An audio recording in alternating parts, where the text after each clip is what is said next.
Welcome to another episode of the Back to School Shootings podcast.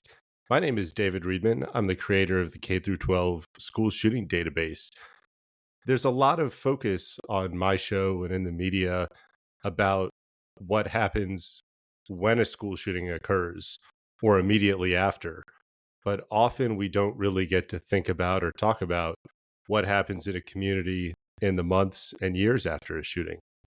Now, looking back at May 1st last year, police were called for an active shooter at Mount Horeb Middle School in Wisconsin. And all indications were this was a very serious school shooting that took place.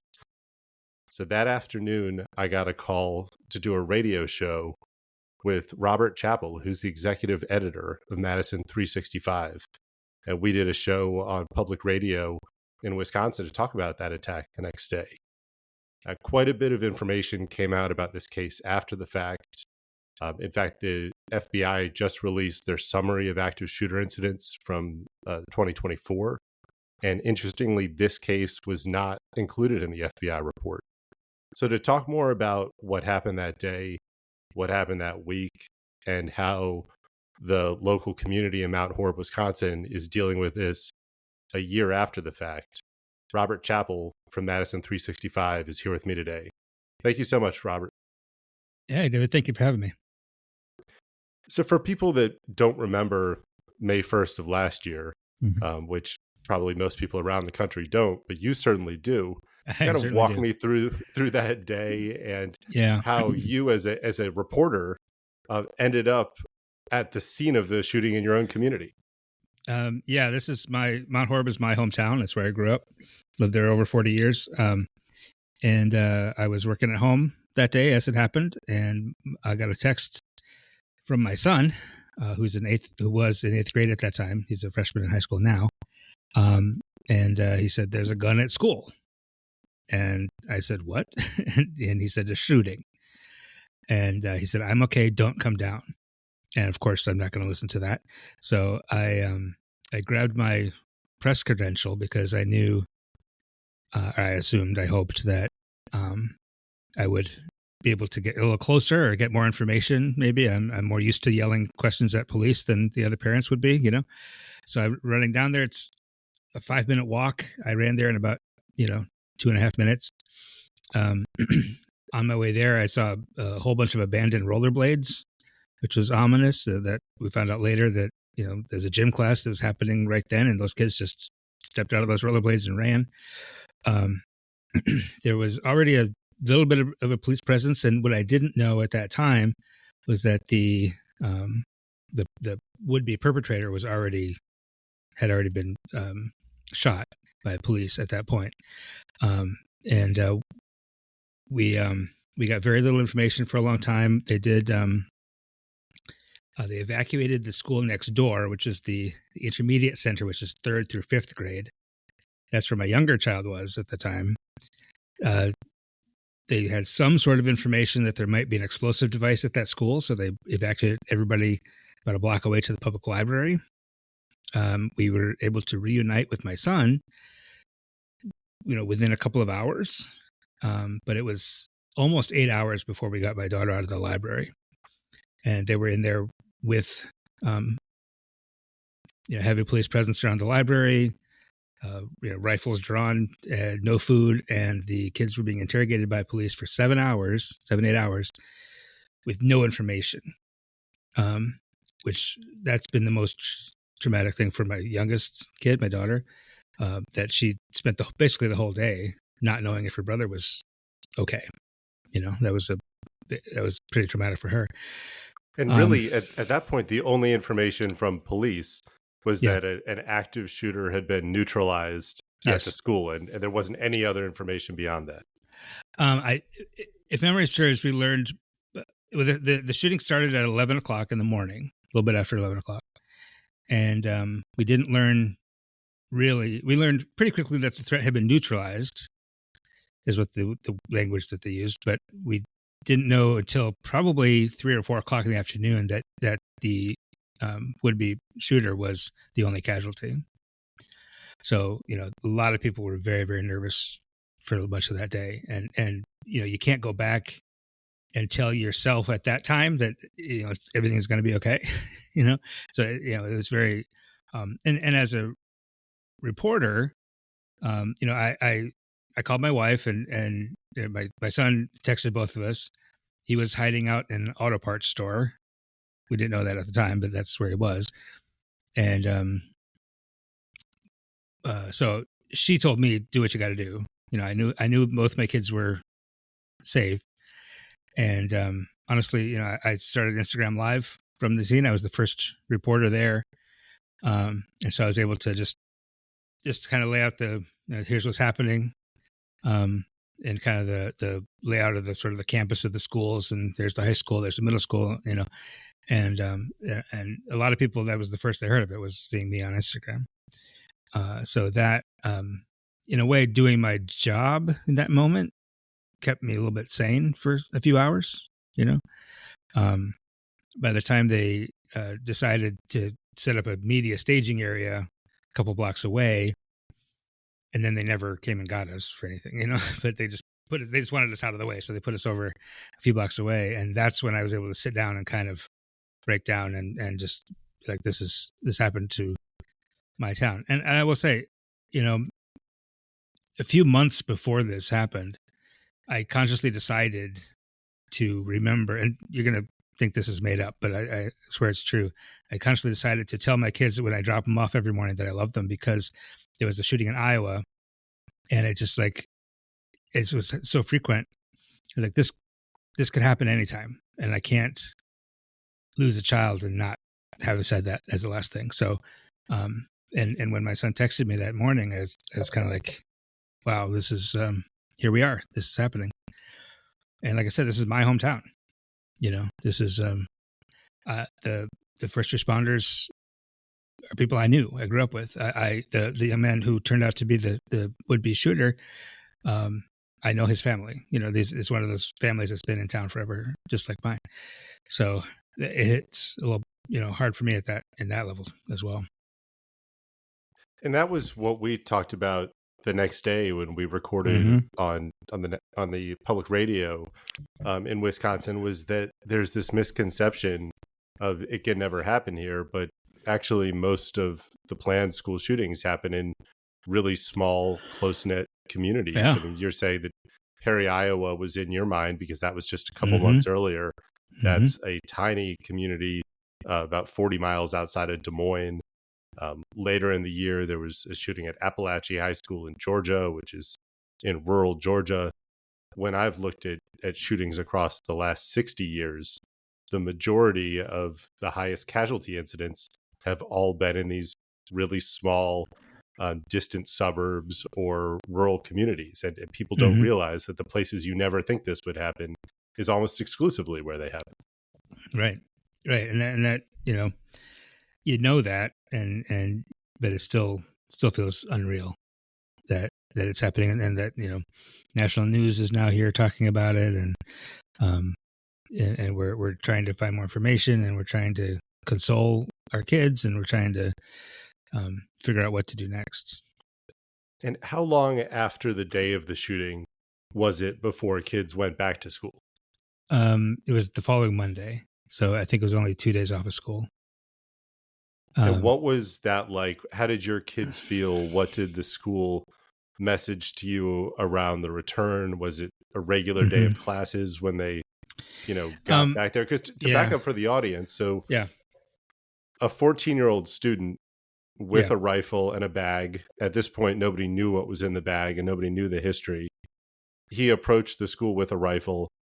Police were called, and then he was fatally shot right outside of the cafeteria as he was trying to break the cafeteria window while the students were at lunch. That's all we kind of knew at this point as the students are returning to class. Right. And what I knew from my son was that my son was in the cafeteria, saw him trying to break the window with the butt of the rifle, and then ran, and then heard the gunshots of the police shooting him. So, my son was right there in it. They did have a sort of a community gathering on Sunday night that was kind of optional for any students or anybody who wanted to come and just talk. We did not go to that. the very next day, May 2nd, they let kids come to the school if they wanted to like get their anything that they had left behind when they ran.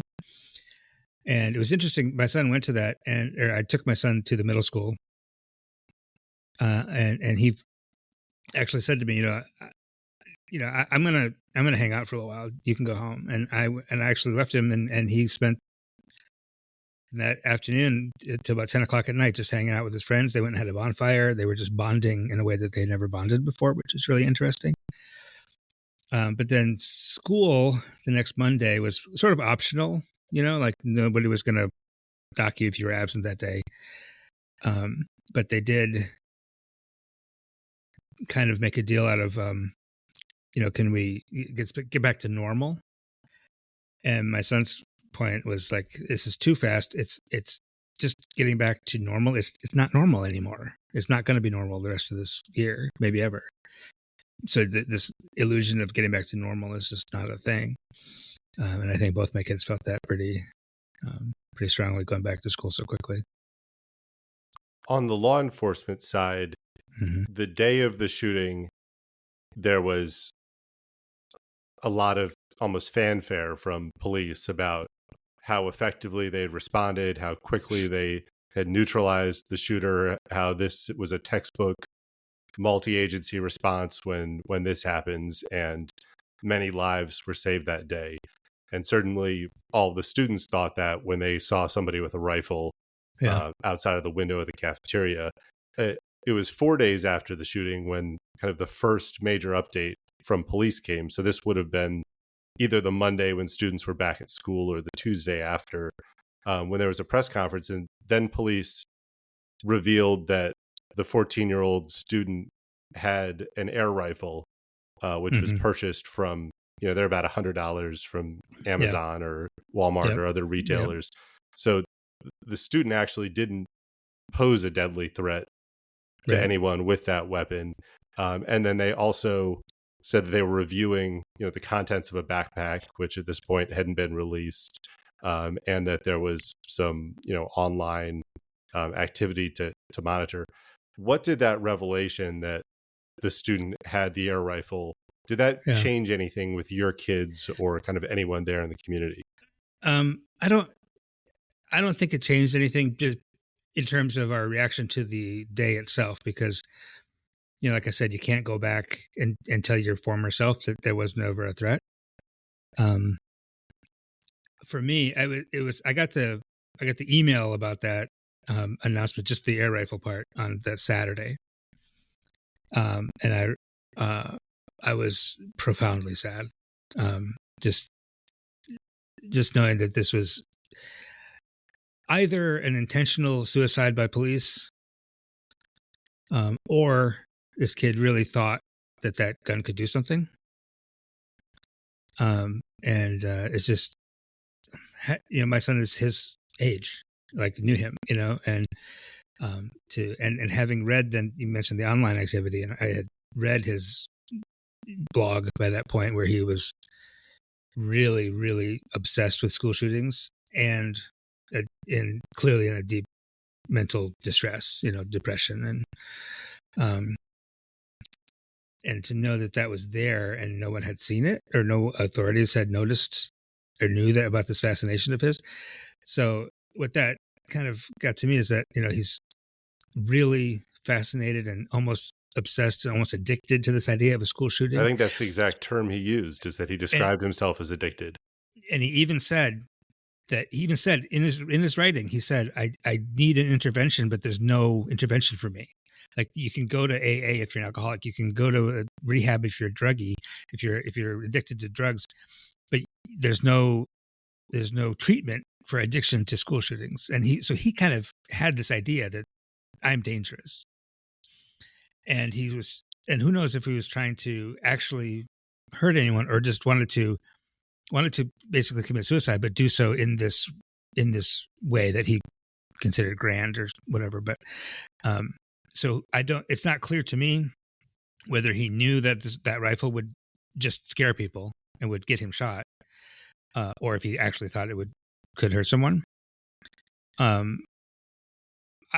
either way, I just feel just profoundly sad for his family, you know? I've also done a detailed study of a couple hundred averted attacks or near misses, Mm-hmm. and with school shooters, trying to decide whether something's a cry for help, a joke, or a real threat. There are Yeah. three elements that someone needs to have, and one is intent, another is capability, and the third is action. And unless you have all three of those elements of intent, capability, and action, then there's not going to be a shooting. In this case, there was very, very clear intent. Mm-hmm. There were many attempts at capability, even though in his writings he also lamented that his family was anti-gun and his favorite rifle was an AR-15. He had a lot of intent. He had a desire to Yeah. have the capability. Yep. And then he took the action of going there. What Mm-hmm. happens in a lot of the averted cases is somebody has intent, they have a stockpile of weapons, but something happens before they take action. Right. In the realms of jokes and hoaxes, somebody makes some statements, maybe somebody takes an action, but they never had any capability. Right. So I think that what is interesting about this one is it has all the markers of warning signs of many months or even years of planning. Like one of the most chilling elements in there is when he talks about tricking his parents into driving him to the site of a prior school shooting. Mm-hmm. And when he's there on the campus, he just Mm-hmm. feels this incredible energy from being at a place where this happened. Like this is somebody, a 14-year-old, who is in a very, very dark place and Mm-hmm. not only wants to commit violence, but wants people to notice that he has this desire to commit violence. Yeah. And that's it. That's the profoundly disturbing part of it, is that he did, he wanted to do this specific kind of violence, right? And thought he could, it seems. But we should say that one of the reasons that there weren't more casualties is that he didn't have access to a gun. So not that Wisconsin is a particularly tight state in terms of gun control, but the fact that that there wasn't a gun in his house, there wasn't anything easily accessible, is what kept this from being much worse. Also said the air rifle, like a BB gun, is supposed to have like an orange tip, right, so that it's not mistaken. But this one didn't. That said, we learned later that the school resource officer, who was the first to respond, tried really hard not to shoot him. Knew who the kid was, so hid behind a car, was trying to talk him down, and then sheriff's deputies arrived and opened fire almost immediately. They weren't given any choice in that, I don't think, but it is, the fact that he couldn't have done more damage is, I think, a testament not only to the lack of access to a gun, but also, we'll say this: the school was secure. The fact that they had windows that couldn't be broken, that they had doors that were locked, that he carried the weapon openly, so that like anybody in the office who would normally like buzz you in could see that he had a gun and we're not going to open the door. So I think all of that is much more the lack of lethality in this is much more attributable to all those pre-steps than to the law enforcement response. Does that make sense? Yeah. Then a couple months later, I think if this wasn't a complex enough incident already, right? There were a couple hundred pages of police files released, and that's what really caught my attention. Is once it went through the evidence list, that in his backpack he had multiple pipe bombs. There were crime scene photos, so now it was a very large crime scene. As things were dropped, he'd attempted to detonate some of the pipe bombs, but they hadn't detonated. And then there was radiological material that he'd purchased online. And, you hear radiological, you think dirty bomb, like this is the 9/11 scenario that we spent billions of dollars preparing every police department in the country to respond to a dirty bomb. And this 14-year-old kid was trying to construct it. Fortunately, limited things are available to a 14-year-old. So he bought a small amount of some radiological ore that's used for instrument calibration online. And he had that packed around his pipe bomb. But that's just one more piece of somebody that sees the pieces for much larger impact, but they can't put it all into kind of real world action. The other piece of evidence, and I mean, this just wasn't a high profile incident, so it just doesn't get like the constant reporting and scrutiny, is there weren't any air rifle pellets on the evidence list. There was a single 22 caliber bullet on the list. And if you look at some of the DIY gun forums, there are descriptions on how to modify an air rifle to fire a 22 caliber bullet. And that had taken place just a couple months prior in Thailand. There was a mall shooting. And that's, it's very difficult to get a handgun in Thailand. But this was a kit for an air gun that had then been converted into a real gun that was fired multiple times in this mall attack in Thailand. So that adds one more piece to, even though he couldn't get a quote unquote real gun, I would suspect that he had made an attempt to convert that pellet rifle into an actual rifle. Yeah, and who knows how successful that would have been. But and we also know, they have he was throwing fireworks at the school. He was trying to do all sorts of things to damage and it's so it strikes me as really naive the way he was, trying to do damage, but obviously, like you said, there was a lot of intent there, if not, and he thought he had the capability, or he really tried hard to have capability, and thankfully didn't, but it didn't help. Very much rooted in Columbine, where there were more than 100. There were more than 100 pipe bombs in the school, but fortunately, they didn't detonate either, because whether it's a 14-year-old or a 17-year-old, we're very lucky that kids in this country are not good at constructing bombs. Yeah, thankfully for that. So then moving forward, it goes into the fall school year. This happens in May, so the kids are out of class pretty quickly. You've got kind of the whole summer to reset. Is there anything that's different from the school district or the community after this had happened in May, once kids are in classes in the fall? Any new systems set up, reporting, resources, anything like that? Certainly not that I'm aware of. I have two kids in the district still. So I get a lot of, and I'm one of those parents who's like always kind of in the ear of the principals. So about whatever. So I feel like I would be aware.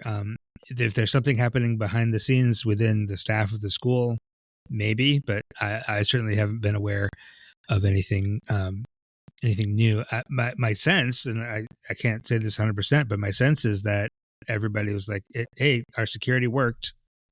Great. Good job, everybody. We're good. Which, like I said, there definitely were warning signs here. There are specific things that we probably could be looking for in the future. But I'm not aware of any formal programs or systems that'll catch that, nor am I aware of any programs or systems to support the kids who live through it. They obviously, you're always welcome to go to see the guidance counselor or whatever, but I don't think there's anything real formal. And it wasn't even backtracking on that, like your daughter, who's in elementary school at the time, and your son who ran from the cafeteria when he saw someone with a rifle and hid in an auto parts store. Yeah.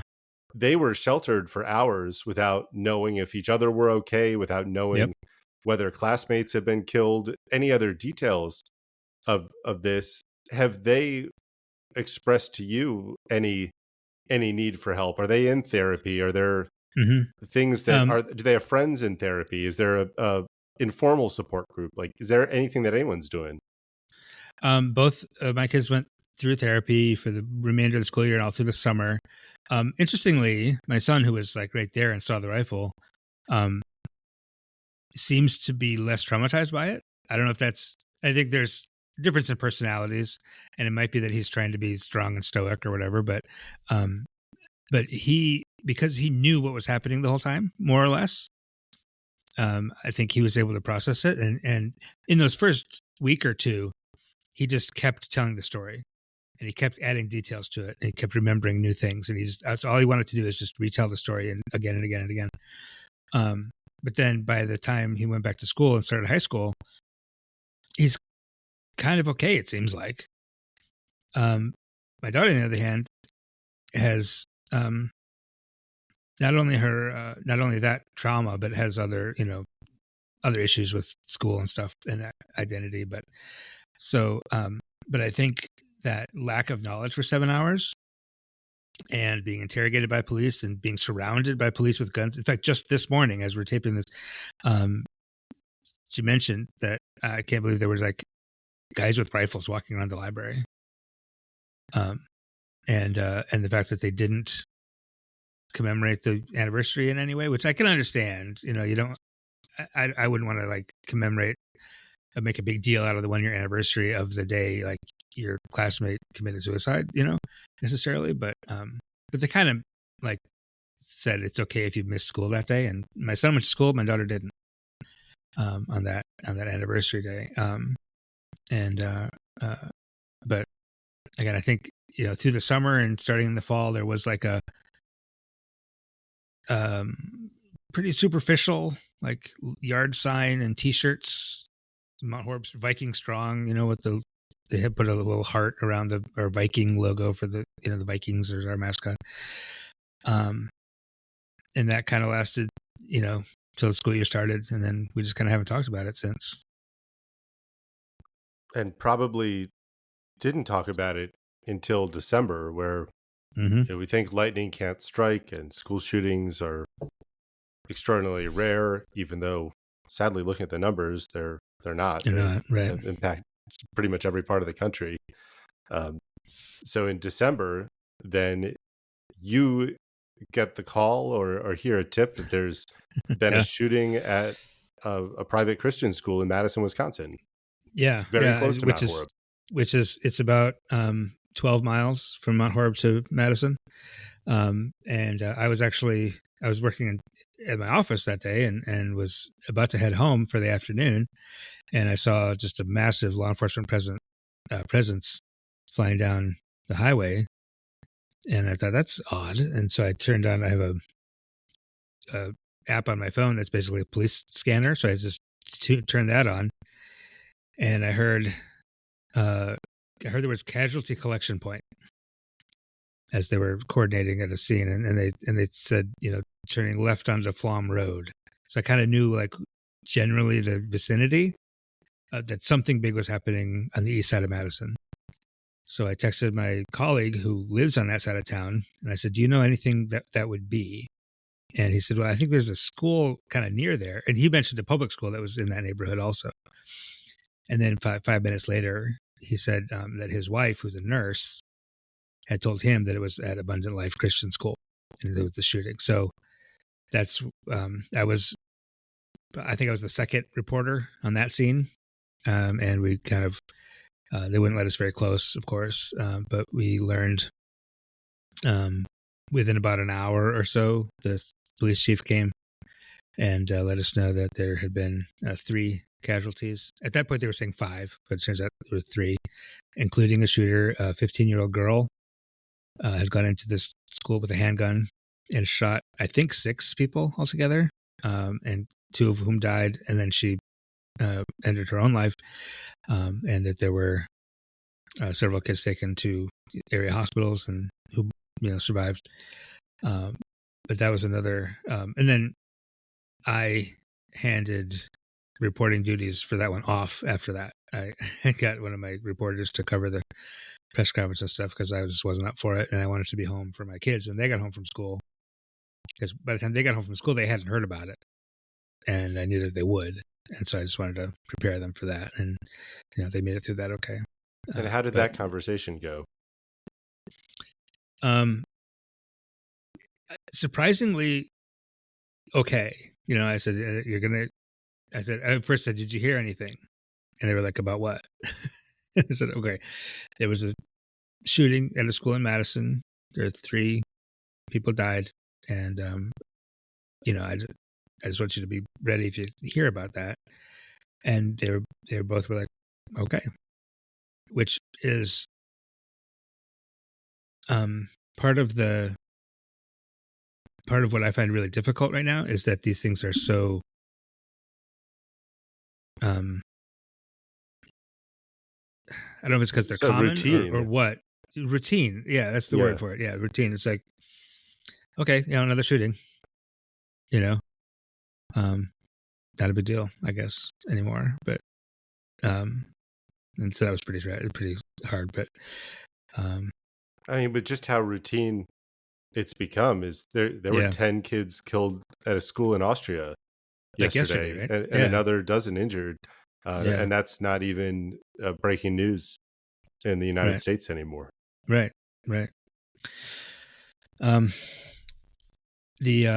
will say one thing: the news media got into a little tussle with the mayor because they were mad that news media from Milwaukee, particularly, was mad that they hadn't released the names of the victims by the next day, and the mayor was like, "Just stop it!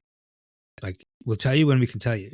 Just you don't have to know that." And I think a lot of journalists, as a journalist, I feel like I should be on the side of more information, but also as a parent and as just a member of the community, I'm just like, what does knowing those names of those children gonna do for you? Just we have this idea as journalists that if there's information, then we are entitled to it. And in this case, I don't think that.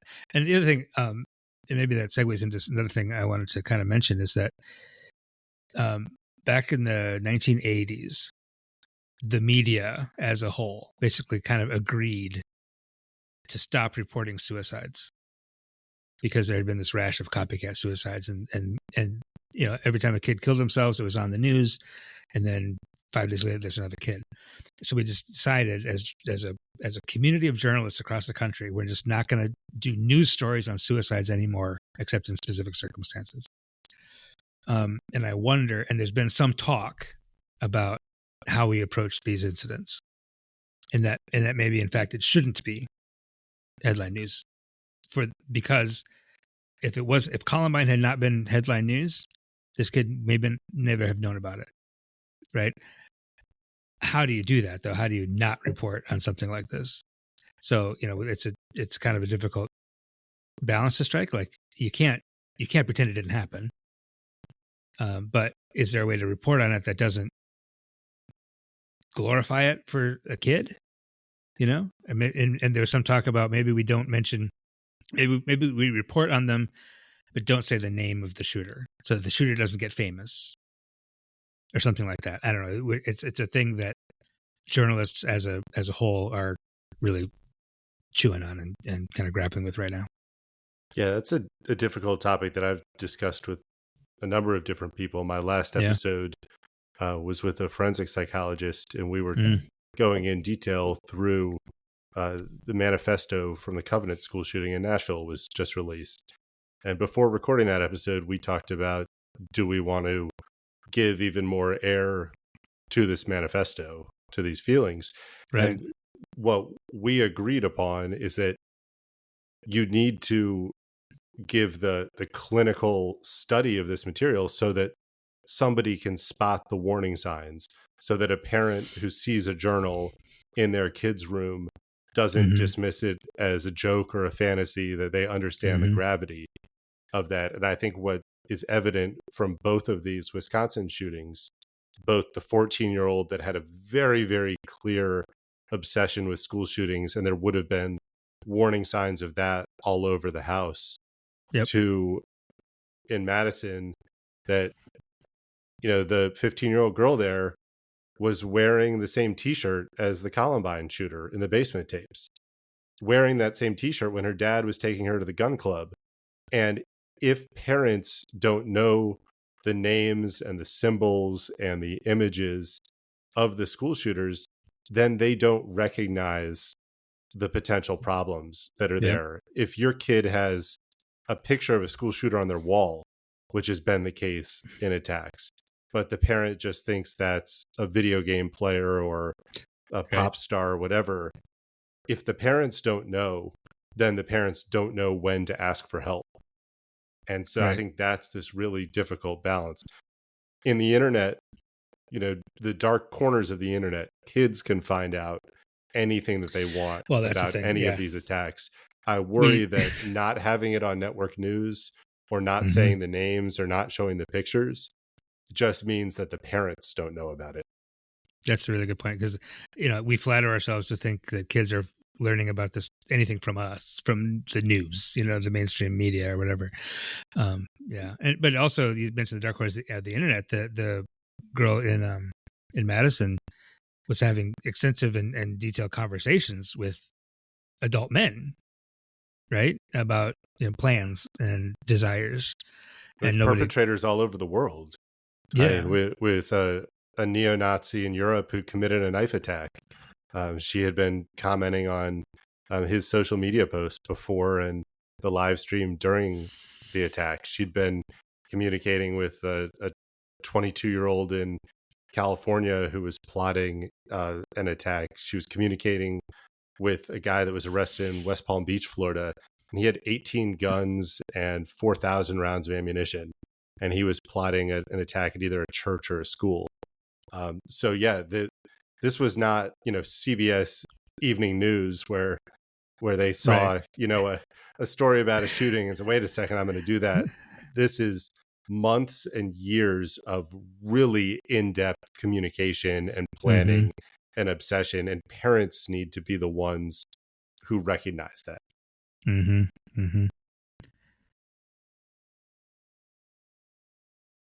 Now that, a full year has passed, there are these two very similar attacks in communities that are only 10 miles apart. As you mentioned, Wisconsin is a very permissive firearms ownership state. It doesn't sound like there are any formal education programs for either parents or students or a better statewide reporting system or anything that's been created.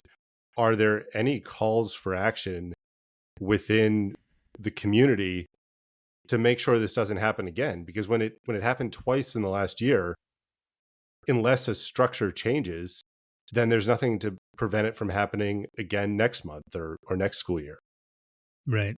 I mean, I think I will say Madison and Dane County, where Madison is and where Mount Horeb is, are sort of a progressive, sort of like Democrat leaning area where there's constant, there are really strong organizations, campaigns in favor of gun control legislation.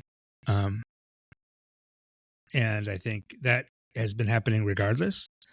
But I think both of these incidents kind of fed that and were a little bit politicized on the left, saying, this is why we need gun control. Josh mentioned that the father of the school shooter in Madison has been charged basically with supplying her with the gun, as you mentioned, taking her to the gun club and making that gun available to her. So it's not like you can get off scot-free if you're not responsible with your firearms. That said, it's a concealed carry state. It's an open carry state. And I think there is some, very little momentum, but some folks who are campaign pretty strongly on gun control generally. But beyond gun control, other than that, no. These are two incidents where community education, the parents had opportunities to take action. Formal mental health intervention was really important, not in the sense that somebody is schizophrenic or suffering from psychosis, but that somebody is depressed, that somebody's actively suicidal. in both of these cases. And unless they get connected with a resource, so you need to have really accessible community resources. You need to have messaging so that parents and classmates and friends and teachers know how to connect someone with resources. And then you need anonymous threat reporting systems so that if somebody sees one of these posts on Discord or a video game forum or Reddit thread, that they can make a report that ultimately gets followed up on before violence takes place. It doesn't sound like there's movement forward in those areas. Is there anyone who's the advocate for making those proactive changes? Not that I've heard of, certainly. I don't think. Basically, all I've heard is, in terms of the Mount Horeb shooting, is like, he was a quiet kid. He seemed normal, and if you're just interacting with him with a kid in a sort of classroom setting, and you're not really thinking about it, like, yeah, everybody seems pretty normal. And beyond normal, I mean, in the pictures, the family pictures, he was tiny. That was a really, really small kid too. Yeah. Yeah. And it seemed like he's creative and quiet and, a little quirky, a little try to be funny, but pretty kind of a loner. I think we would be remiss if we didn't mention that this generation of kids spent 2.5 years isolated. And my son even said, like, pre-pandemic, he and I were friends. After that, I just didn't know him anymore. You just didn't connect after that. And that, I think some kids got really, really isolated in that time and kind of went down these rabbit holes, and never quite reintegrated, So I think that's an important consideration that we didn't have 5-10 years ago. But that's all the more reason we got to be ready for these things, and we got to be really looking. And I think,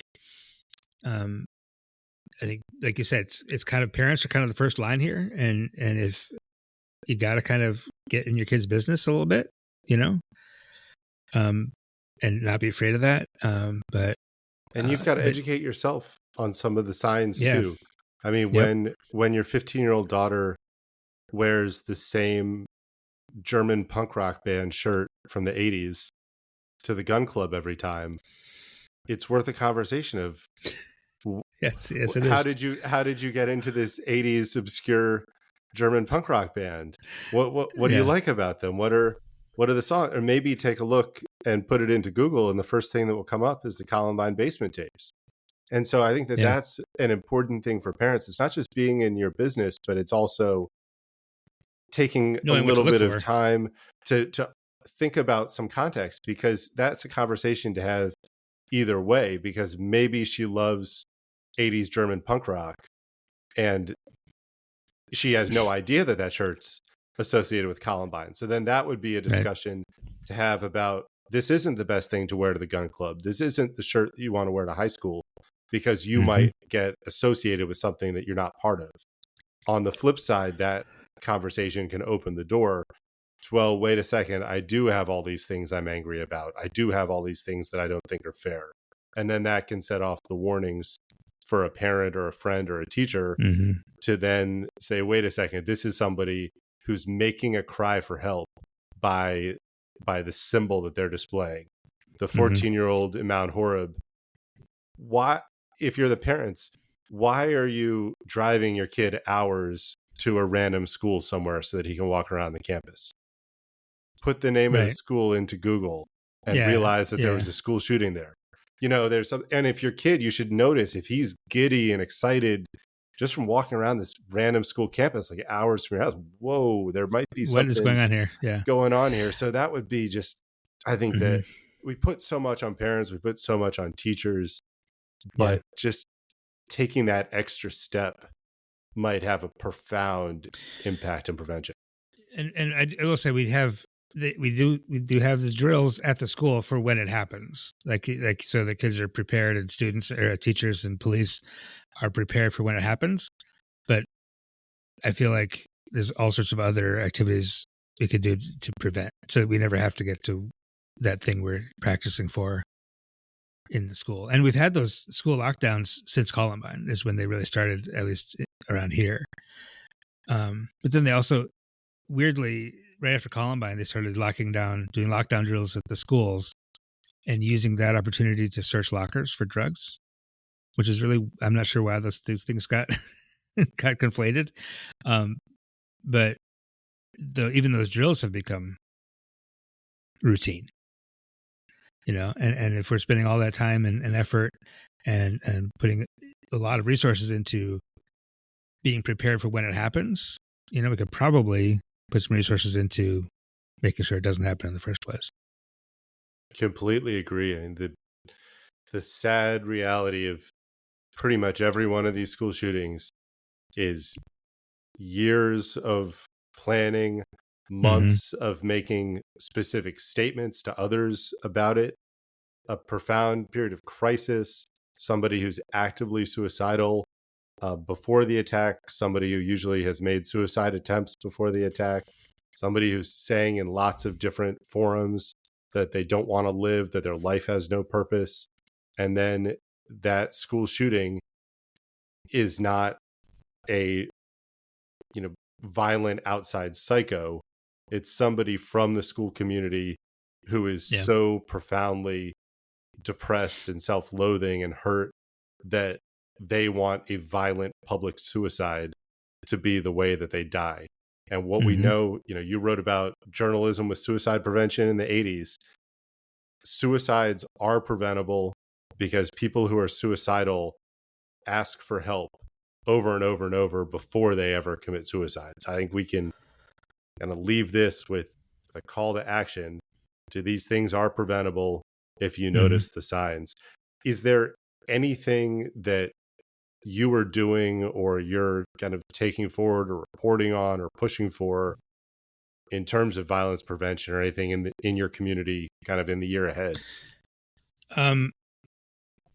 I think generally speaking, there's we have some new local government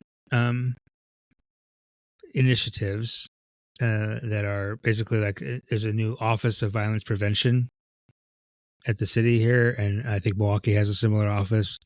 Unfortunately, I think there's a relatively new and therefore easy to cut funding for if necessary. So I don't know how long they're going to last or how effective they're going to be. So I think that's more to address gun violence broadly, sort of gang related or just people around the neighborhoods shooting at each other. But I think a lot of that has similar root causes, I think, or at least similar pathologies. But other than that, there's very little happening in terms of real prevention from the psychological side, like you were talking about. Oh, that's a shame because unfortunately, when something happens twice, there's nothing to stop it from happening a third time, aside from parents and community members and friends and family members and teachers can all be proactive in stopping this violence before it happens. Yep. So, Rob, I want to thank you so much for your time today, for sharing about your family, about sharing about your experiences. Robert Chappell is the executive editor of Madison 365 News in Madison, Wisconsin. Sadly, he's been on the scene of 2 school shootings in this past year, and I hope that you never go to another one again. I hope so too. Thanks a lot, David. I really appreciate it. All right. Take care. Have a great day. You too.